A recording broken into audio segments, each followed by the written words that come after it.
दरअसल अस्त्र मिसाइल पहले से ही भारतीय वायुसेना का हिस्सा है, इसमें शामिल है और ऐसे में इसकी टेस्टिंग लगातार की जा रही है।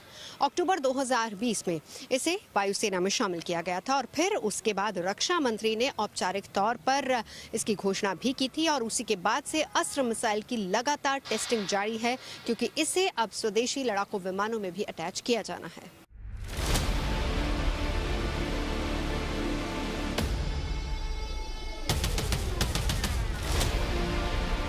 अस्त्र मिसाइल की मारक क्षमता और तेजस से इसकी सफल लॉन्चिंग से भारत की डिफेंस डिटरेंस यानी कि रक्षा प्रतिरोध क्षमता को मजबूती मिलेगी। ये खास तौर पर सीमा पर बदलते हुए हवाई युद्ध की रणनीति के लिहाज से बहुत अहम साबित होगा। अस्त्र मिसाइल में स्मोकलेस प्रोपल्शन टेक्नोलॉजी का इस्तेमाल किया गया है, जिससे दुश्मन को इसकी मौजूदगी का अंदाजा नहीं लगता। वहीं एडवांस इनर्शियन नेविगेशन सिस्टम की मदद से ये तेज रफ्तार से उड़ते टारगेट को भी सटीक निशाना लगा सकती है। अस्त्र मिसाइल को सुखोई 30, मिराज 2000, तेजस और मिग-29 के एयरक्राफ्ट से भी लॉन्च किया जा सकता है। अस्त्र मिसाइल की रफ्तार की बात की जाए तो ये 4.5 मैक से ज्यादा है। अस्त्र मिसाइल की खूबियों को देखते हुए आने वाले वक्त में LCA, MK2 और AMCA यानी कि एडवांस मीडियम कॉम्बैट एयरक्राफ्ट जैसे भविष्य के फाइटर जेट्स में इसे शामिल करने की योजना है।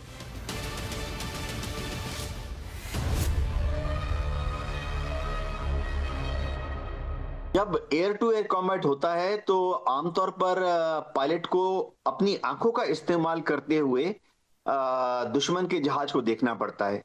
अब अगर दिन का समय है, अच्छी विजिबिलिटी है, तो पायलट आसानी से अपनी आंखों से 10 किलोमीटर, कभी कभी अच्छी विजिबिलिटी में 20 किलोमीटर तक दुश्मन के विमान को देख सकता है। लेकिन अगर दुश्मन का विमान समझिए अंधेरा है या दुश्मन का खराब मौसम है या दुश्मन का जहाज काफी दूर है, 100 किलोमीटर दूर है, तो आंख से दिखाई नहीं देगा। ऐसे में pilot air to air radar का इस्तेमाल करते हुए ये बियॉन्ड विजुअल रेंज वाले मिसाइल को लॉन्च कर देता है।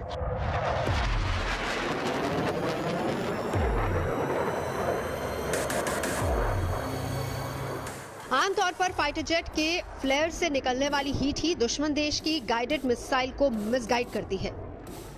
ये पूरी तरह सेल्फ डिफेंस मैकेनिज्म है। लड़ाकू विमान के दुश्मन इलाके में घुसते ही वो उनके रडार पर दिख जाता है, जिसके बाद फाइटर प्लेन को हवा में ही गिराने के लिए एयर डिफेंस सिस्टम से मिसाइल लॉन्च कर दी जाती है।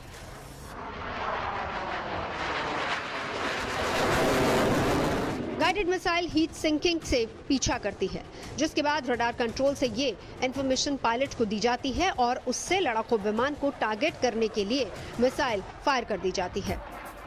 और फिर पायलट अपनी डिफेंस के लिए एक्सप्रेस क्षमता के फ्लैश छोड़ता है, जिसकी गर्मी विमान के तापमान से ज्यादा होती है। इधर पायलट के फ्लैश छोड़ते ही विमान का इंजन कूल हो जाता है ताकि दुश्मन की मिसाइल हीट को सेंसर न कर सके और फिर मिसाइल मिसगाइड होकर दिशाहीन हो जाती है। इससे निपटने के लिए अस्त्र मिसाइल में एक और खास ताकत जोड़ दी गई है, जो दुश्मन के फाइटर जेट का तब तक पीछा करेगी जब तक कि उसका खात्मा न हो जाए। ये ताकत मिली है ऑप्टिकल प्रॉक्सिमिटी फ्यूज से।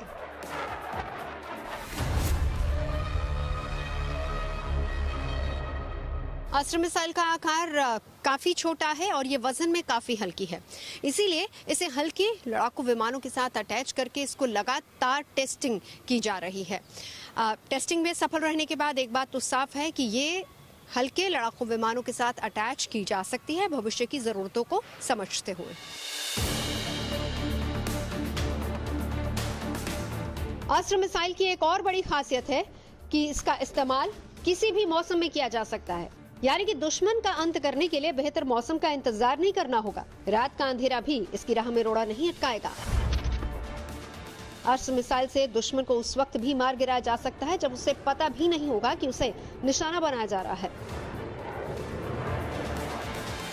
ये एक फैमिली है जिसमें अस्त्रा मार्क 1, 2, 3 जैसे भी इम्प्रूवमेंट्स होती हैं, वो उस तरह से अलग अलग फैमिली का वो है। ये बियॉन्ड विजुअल रेंज वाली एक मिसाइल है जिसको DRDO ने डेवलप किया और भारत डायनामिक्स लिमिटेड हैदराबाद जो है उन्होंने इसको मैन्युफैक्चर किया है।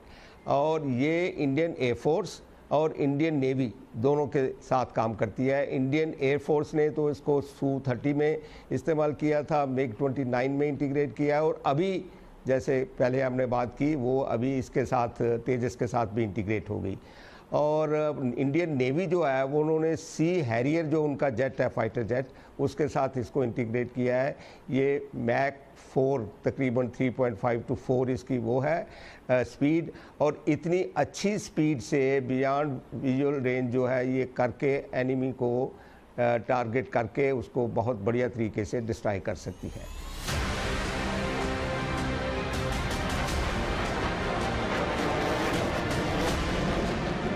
वायुसेना के लड़ाकू विमानों में अस्त्र मिसाइल के शामिल हो जाने के बाद बेहद महंगी रूसी, फ्रांसीसी और इजराइल के beyond visual range air to air missile की ये जगह लेगी, जो मौजूदा समय में भारतीय वायुसेना के लड़ाकू विमानों के लिए आयात की जाती है।